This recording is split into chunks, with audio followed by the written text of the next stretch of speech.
going to start working on this.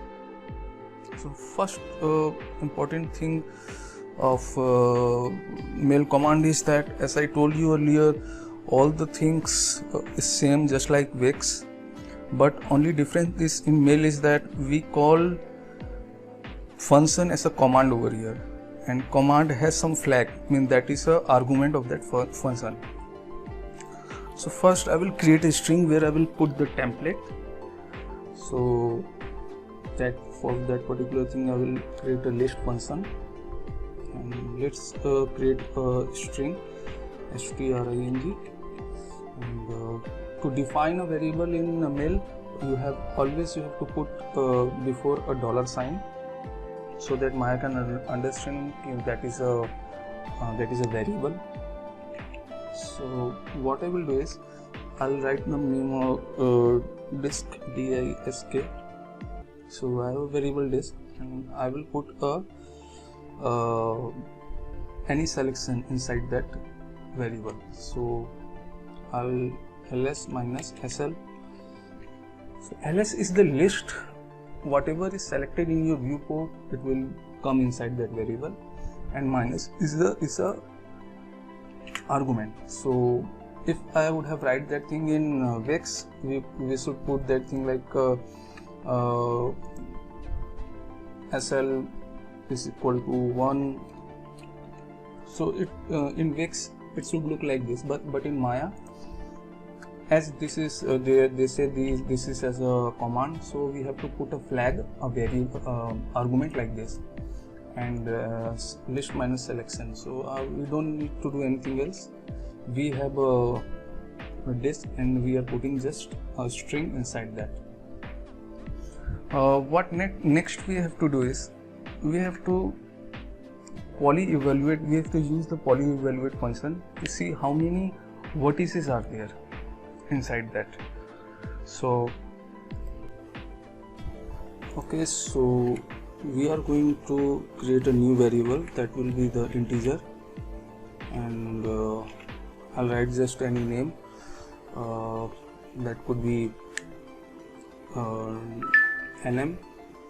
So number of vertices, and one thing I would like to write over here is this is also an array.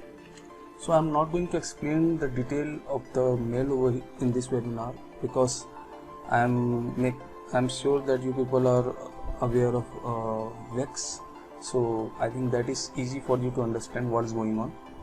So I'll create the array, and it's just like I'm working in the detail attribute. Whenever we work with Wix, we have an attribute of detail, and over here we will run the array. So the same thing is mail. So currently we think like we are working in the detail mode. So another variable I have is that is integer, and I am going to put poly evaluate function. So poly evaluate Okay, so when its color will become a teal, then mean it's a command that is available with Maya. So the argument will be vertices, and now I have to put my object name. So it will find that object, and it will read the number of vertices. So the name of the object is in variable, that is $disk. So write a $disk. Okay, now just close the syntax by semicolon. Now what we need to do is we just run a loop, and first we will randomize the vertices. So first I'll define my syntax of my for in loop, that is $I. Now I'm going to write my syntax for in loop for $I is equal to 1. Okay, so it's 0. Now instead of comma in mail we have to put a semicolon. that's a little different between C and mil. So anyway, so we'll put I is equal to 0 and I is less than $I is less than or equal to, and as usual I will write nm, number of vertex.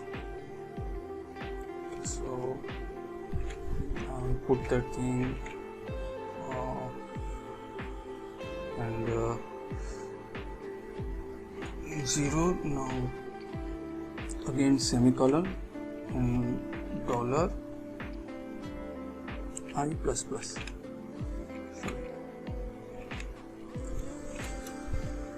Okay, so my loop is completed and I want to run the whole thing inside here. So first and foremost, what we need is the position of my vertices of my disk. So for that I'll create a floating point, and that will be the array. So float float position EOS, and that will be the very array. And I'll use a very handy command in Maya is xform, that is also in Houdini, also in Wix also. So I'll use the same command.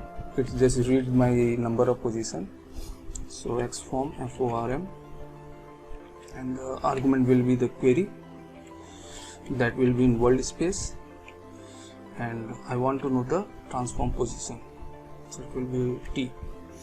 And now I have to put my object which we want to query, dollar, so that is disk, DISK, and array will be the 0 plus. So we have to write that dot VTX for reading the vertex.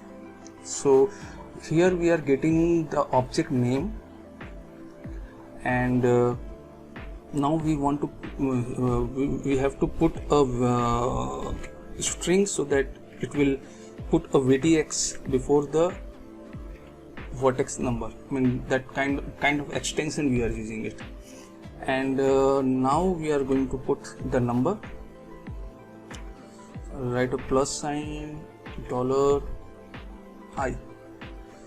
So what happening over here is we are just using the iteration number over here to read that particular point position.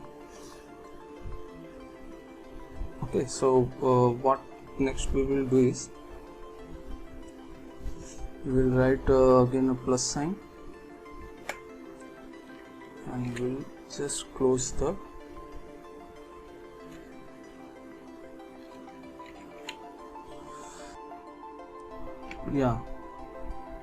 So for your visibility, I'm just increasing the size of my font.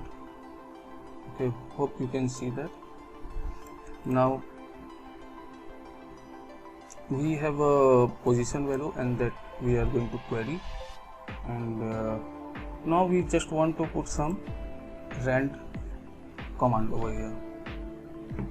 So let me two variable, float dollar, I'm just putting RR1, and that rand function. Okay, so what I will do is I will give two value. Actually in Maya the rand work between two value. It will give a random value between two numbers. So my first value will be -2, and my second value will be the something very changeable. I mean a number that is changing in every loop. So that is my iteration value. So okay, I'll put $I, and I will and I don't want to go my random value from above 2. So what I will do is I will just put a reminder of 3 over here. Okay, so I'll close the syntax again, and again I'll create a float, and I'll just copy the above thing below. Control C and Control V. Okay, so both the things are same, so what I will do is I'll just change the position of my value, comma 2. So I will get in x-axis and z-axis, I will get a good randomized position in both the axes. Now what I need to do is I just want to put this value in my disk. So now I will read the vertex number, and the number that will be come in string. I'm just writing a common variable name $nn. You can write anything whatever you want. Now I'll put the object name first, and that's array, so I'll put the 0 list of that array plus, and now I'm going to just copy it and paste it. So we are getting a number, vertex number dot vtx and my object name, so that will be this dot vts dot 1 2 3 4 whatever the point is. Okay, and this time I'm going to put my vertex with by adding my randomness value. So directly I'm without using variable, directly I'm using xform command again, xform minus word position minus transform. This time I'm not going to put the query argument, and now what I will do is I'll write a pos position. So we have 0 mean in x-axis. We will just add the $RR1. Now that will give my randomness to x-axis. Now in y-axis, what I'll do is I won't do anything. I'll just keep the whole value as usual. So $POS1 will be the y, and now in z-axis I'll just copy it, Control C and Control V. Okay, so we have x, we have y, and now we have z. That is 2. That's a vector. Okay, now I want to put my second random variable over here. That is 2. And I'm close this transform vector, and I'll put the object name. So my object is this time $nn, the point position, point number, $nn number, semicolon. Okay, so we got this thing. Now let's execute the program and see what the result is coming out. Hopefully there won't be any issue. Okay, so I'll select my disk and I'll execute the program. Okay, so after refining the program, what I did is I just created a string with the name of $nn, and I just put the point number inside that string.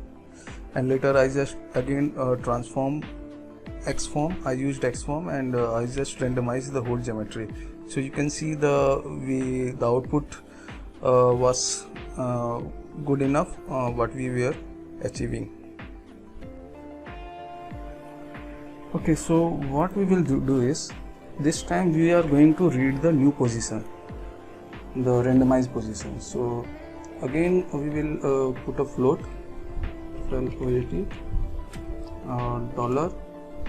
$vertex new position, and that will be the array. I'll use a xform command, and the same thing I'm going to copy it from that will be fast. Control C, Control V. So that was my earlier position value, and this was my new position value, vertex new position. And the last thing we need to do is we need to concentrate on our grass.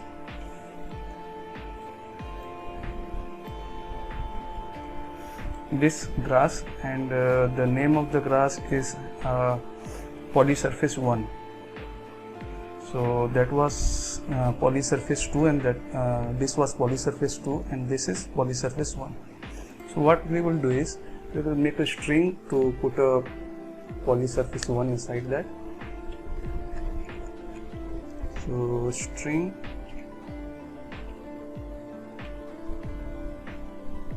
second. Okay, so I'll write some name over here. Dollar CRSS class is equal to select minus relative poly surface 1. I just want to set the attribute. Now sct set attr, that's a command for it. You can find that thing in Woodney also. So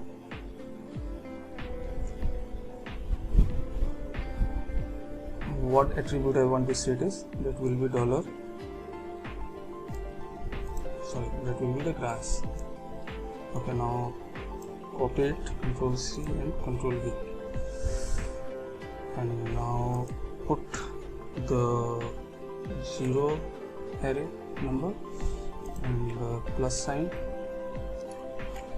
the translate string, translate x. Now close the string, close the bracket, and we have to put a new position name, that is a $v and p, that is this one. So I'll put the array 0, that will be the x position at the point. Now semicolon. Okay, we have set attribute. What we will do is we will just Ctrl C and Ctrl V and Ctrl V. So we will paste the again and put over here x, y, z.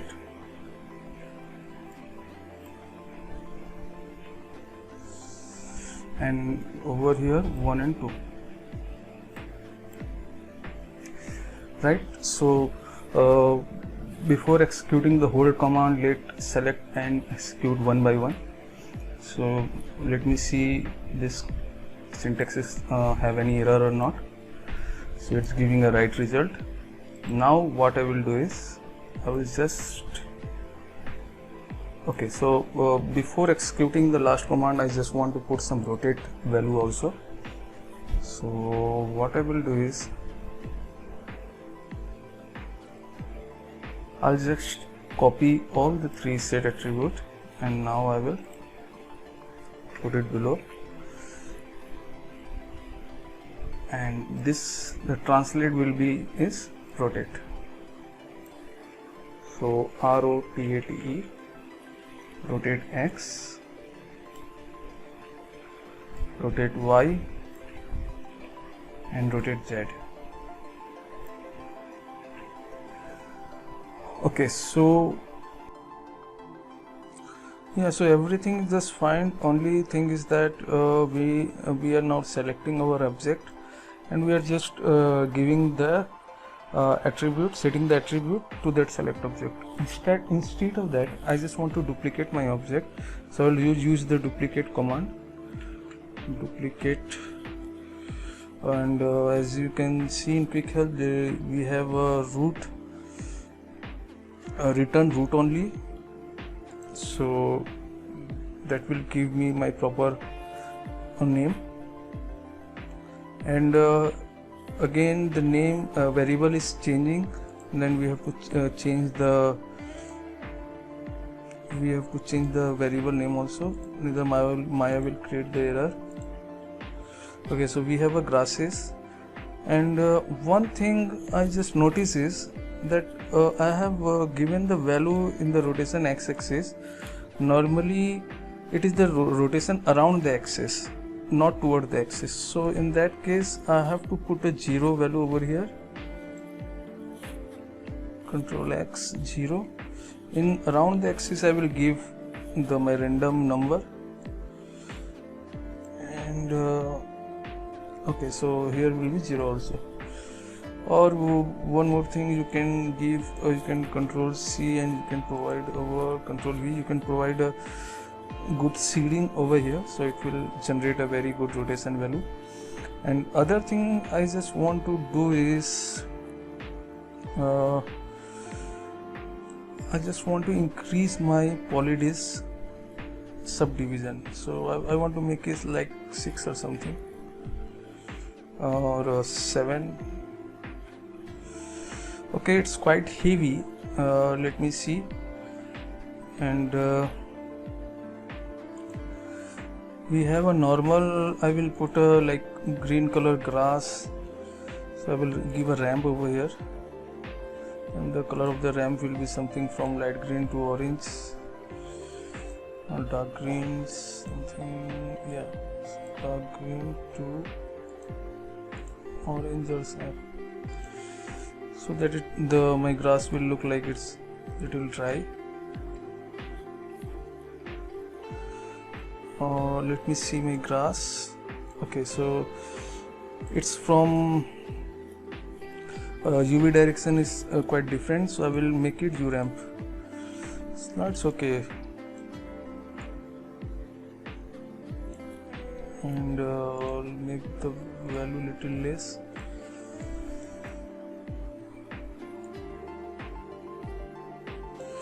Okay, so other thing I would like to ask, I just want to put other material over here. Currently I'm just putting a Lambert and executing my node. So let me see what the all will come out. Okay, so it will take its time because it's 1000 of nodes are there. Now it's, I think, duplicating, and then it will start populating, so it will take its time. So you can see we have got a good result of our grass, and it is quite dense also. So it has rotated around the y-axis, so it's looking natural. And the most important thing of this coding or program was to generate every grasses on the vertex of my template geometry. So my template geometry was the disk, and it has worked just like copy to point in our Houdini software. So you can use grass, you can use pebbles, you can use your model geometry or any rock in the position of that vertex. So the code was very easy, and I have created this program so that a beginner can also understand that what's going on. So that was the whole concept and whole focus of our webinar today. Hopefully you have enjoyed that. We will back soon with new project in the next webinar, and till that time, goodbye and take care.